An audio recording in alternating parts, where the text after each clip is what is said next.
Vamos a entrar a un tour y de ahí nos van a llevar para la parte de abajo. Vamos a continuar.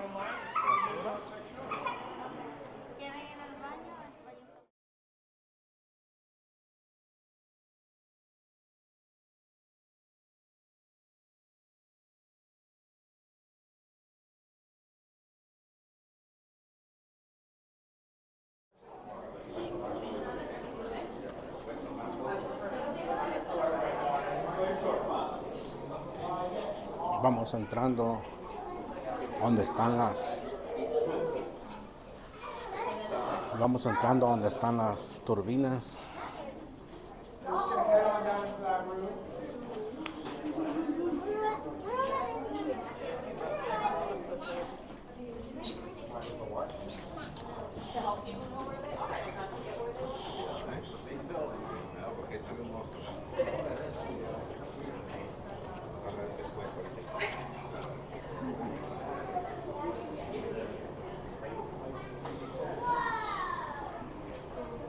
Por aquí pasa el agua. Por aquí, por este tubo pasa el agua. Prácticamente es donde van directo hacia las turbinas.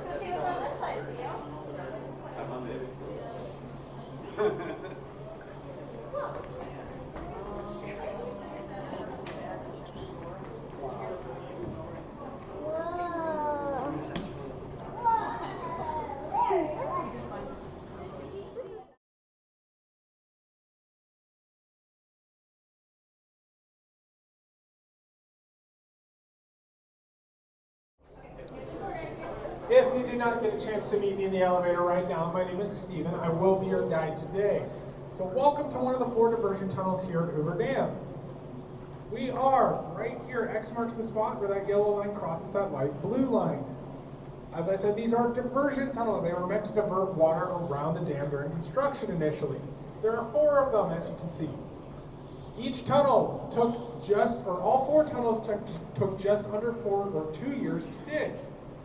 Now, they're under 3/4 of a mile long, or around about 3/4 mile long, and 50 feet in diameter. These worked with 2 coffer dams to push the water around the construction site, an upper coffer dam and a lower coffer dam. The upper coffer dam was 100 feet tall. It was made of concrete and earth, and it pushed the water into these tunnels. That lower coffer dam was 60 feet tall or thereabouts, and made of just earth. It prevented water from backfilling into the construction site. This created almost a dry island they could work in. So construction on Hoover Dam itself begins. It's going to take just under 2 years to build Hoover Dam. They're going to do this through an ingenious use of a cableway system. One of these cableway systems still exists today. It's on by our parking structure if you're interested in looking at it. Now, this cableway system allowed them to move 16-ton buckets of concrete pretty quickly. Now you're probably going, Stephen, how much is 16 tons of concrete? Well, 16 tons of concrete is roughly about the same as what's on the back of a concrete mixer. So those trucks you see driving down the road with the spinning barrel, that is about a 16-ton bucket. So they are moving those buckets at the height when they really hit their stride during construction. That's 1 bucket every 78 seconds for 24 hours a day, 7 days a week, 365 days a year. They were hauling. As the dam is nearing completion, they are going to close 3 of the 4 diversion tunnels to allow Lake Mead to begin filling. Now, they're going to leave 1 tunnel open so that water can still flow downriver. As it starts getting high enough, they can start generating power from the water. So they're going to close that last diversion tunnel, and they're going to open up our intake towers. We have 4 intake towers. They are 395 feet tall, and they have 2 water intakes apiece. So water flows into that tower, or one of those towers. It comes down to these pipes. We're standing over one of those water pipes where the water would be flowing.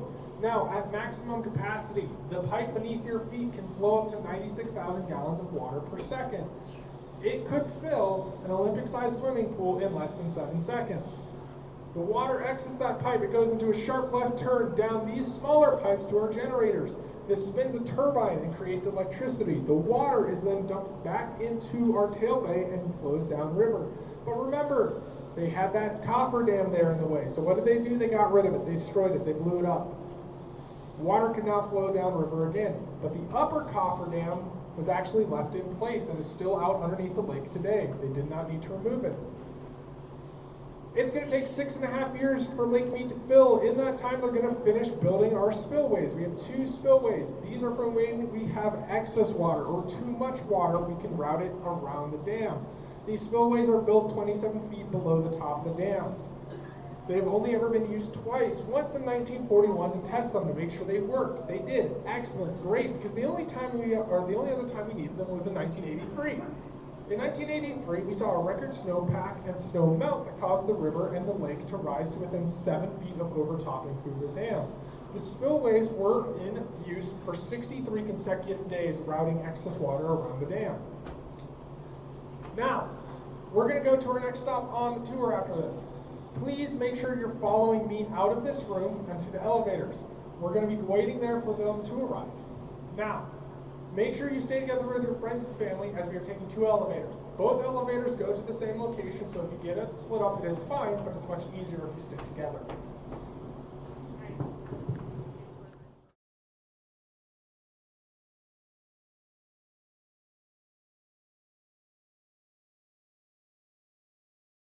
I used to be a middle school teacher, and I love when people can get lines right. It's great.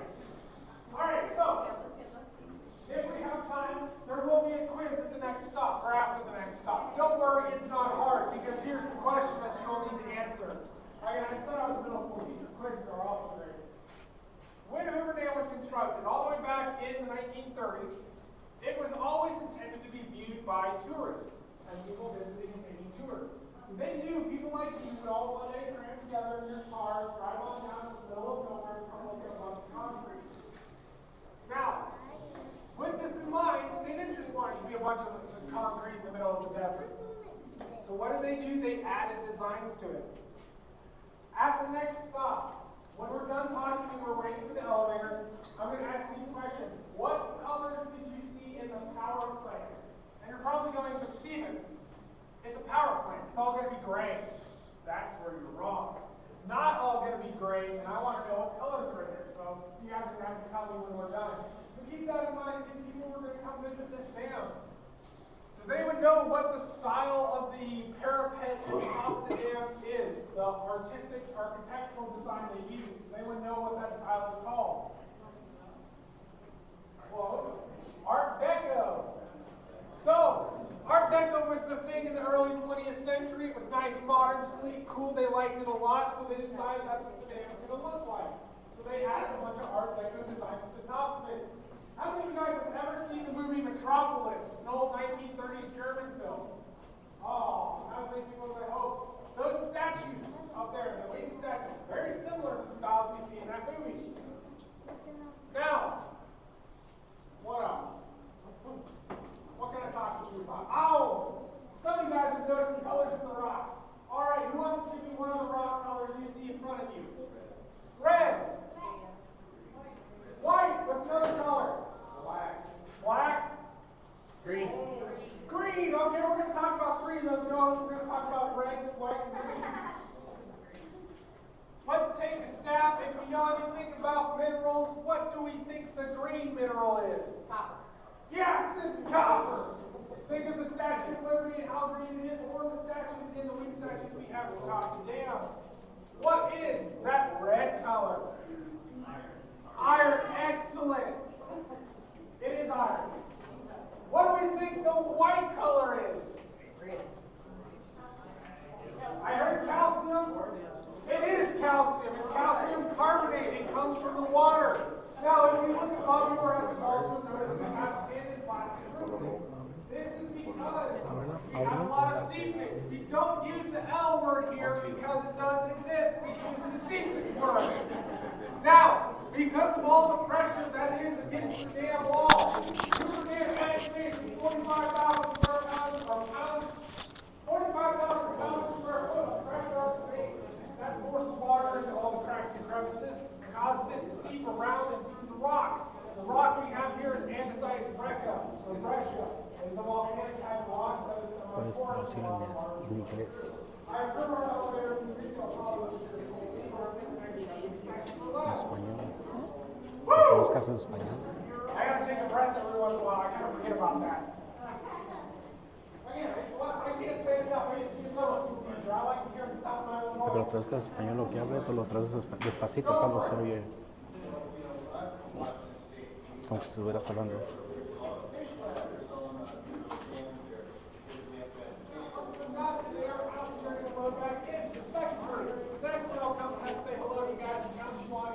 Elevator over here. But during that meantime, you don't want to interact with this other group has duties. Don't touch them.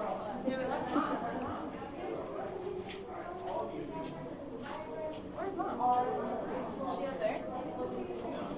Even 49. 49. Where we not have that. All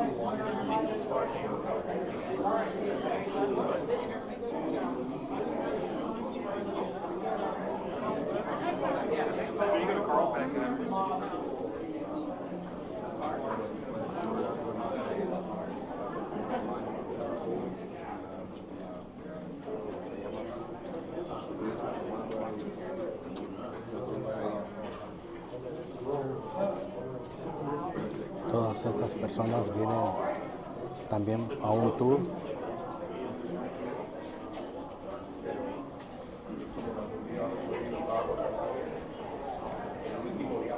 Thank you.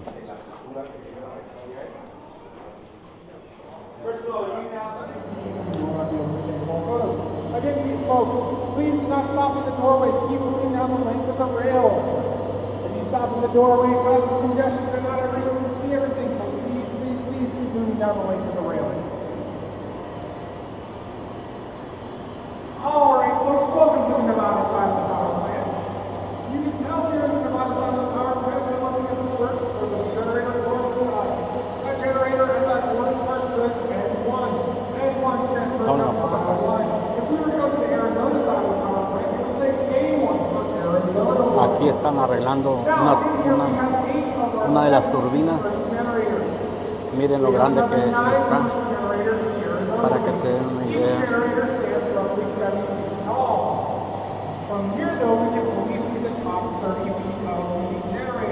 So, él está hablando de los generadores que generan la agua y dice que cada generador mide 70 pies. This is enough electricity to power 1 million homes throughout the American Southwest. If you look at the floor in front of the generator closest to us, you see a rust-colored object. That rust-colored object is our Pelton water wheel. We have 2 Pelton water wheels here. We have one in this wing and one in the Arizona wing. Each Pelton water wheel can alone produce 2.4 megawatts of electricity, and that provides all of our in-house electricity here at Hoover Dam. I want you guys to look up at the roof. You're not looking at the roof now. I want you to look on the length of the building to the ceiling where you see the American flag. Aquí es adentro, en la parte superior de la parte de abajo de la presa de Hoover Dam. Aquí, como ustedes pueden ver, estas son las turbinas que se encargan de hacer electricidad para el estado de Arizona, Nuevo México, Nevada, parte de Los Ángeles. En Los Ángeles son 2, 4, 6,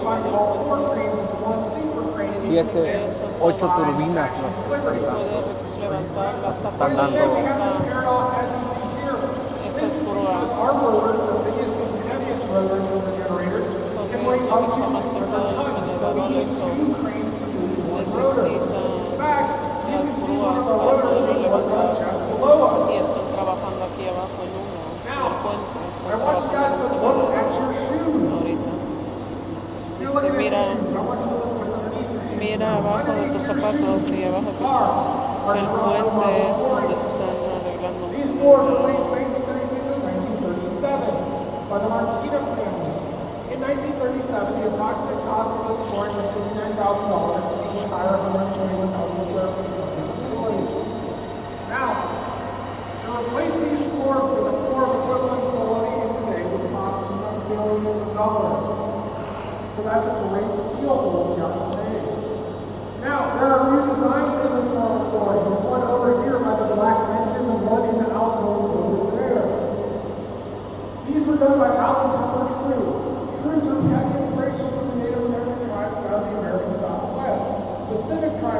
restoration from within. Coma, Pima, and liberated people. Lastly, I want you guys to look at this concrete wall. There is nothing special about this concrete wall. It's what's behind it that's pretty cool. Behind that is the base of Hoover Dam.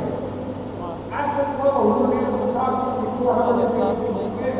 If you go down to the base of Hoover Dam, there's 660 feet big. This room from this concrete wall to the far wall is 650 feet long. So imagine this entire room filled with concrete, and then add 10 feet onto that. That is how big the base of Hoover Dam is. Lastly, Hoover Dam is 726.4 feet tall. And so a rough idea of just how big this structure is. Now, again, make sure you get your photos as we're going back to the elevator. Vamos a regresar los elevadores para seguir moviéndonos.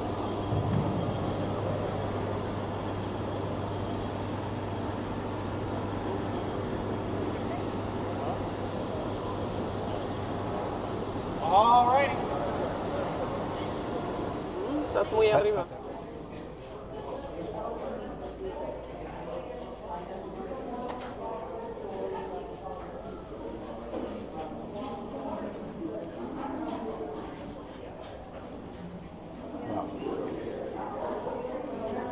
Vamos aproximadamente como 300 metros hacia abajo,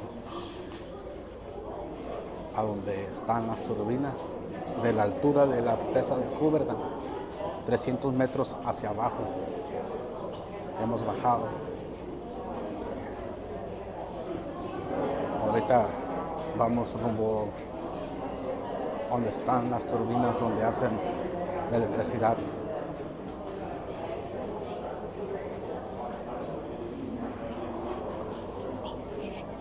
Como ustedes pueden ver, estamos abajo de la presa de Hoover Dam. Si ven ustedes, aquí este es un túnel. Aquí atrás de mí van a entrar otras personas para que vean la parte de adentro, donde están las turbinas.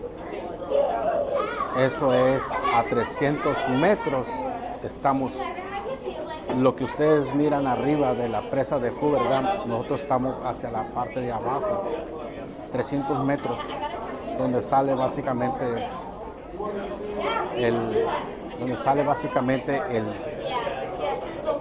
el agua.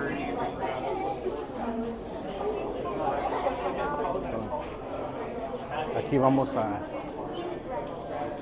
vamos a otra parada.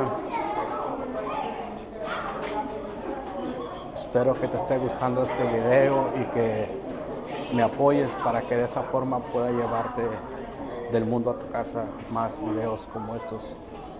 Tú vales mucho y mereces respeto.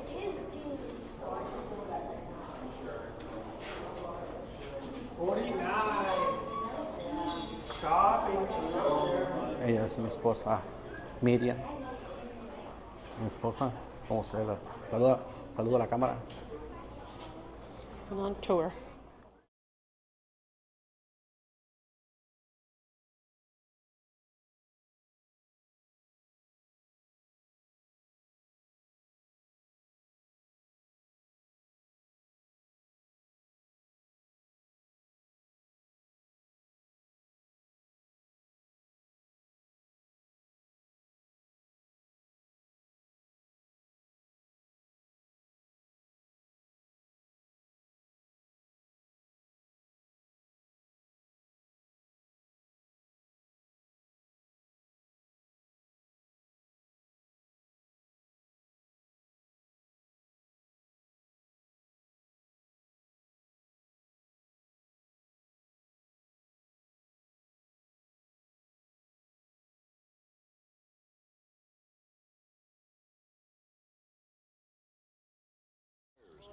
Bueno, este video hemos llegado todo por hoy.